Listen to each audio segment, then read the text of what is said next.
Well, he's back where he belongs. Let's begin.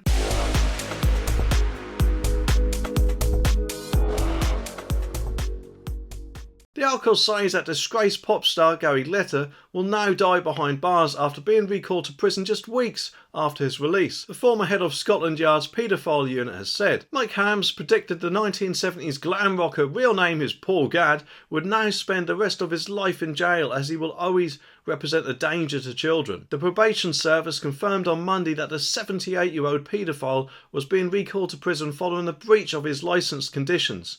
And this came after he was filmed in his bail hostel attempting to access the dark web on his mobile phone, where it is understood that he did not actually break the law. It is believed he attempted to visit the websites on the dark web that would have enabled him to evade the internet monitoring software installed on his phone by the probation service to monitor his online activity. And Mr. Hams confirmed that under the terms of his licence, Glitter would not have been allowed to conduct certain things on his phone. Now, for anyone who doesn't know, the dark web isn't really like the normal internet. I've never been on it myself, but apparently, from what I've heard, it's a version of the internet which includes forums and things like that, where you can get access to other things like drugs, weapons, and whoever else knows what, and certain photographs which aren't, shall we say, exactly legal, and all stuff like that that the public aren't allowed to access. Apart from that, though, the only thing that I can think he'd probably installed on his phone is a VPN, which does hide someone's IP address and stops sites from tracking them and things like that. Which makes me wonder, why would he want to do that? I mean, what's he hiding? In my opinion, he's obviously going back to his old ways, which, to be honest, shows complete arrogance, especially just after being released from prison for committing the offences that he did. It just shows that he's not intending to change at all, doesn't it? And for once, it seems that the justice system is actually cracking down on a presumably famous person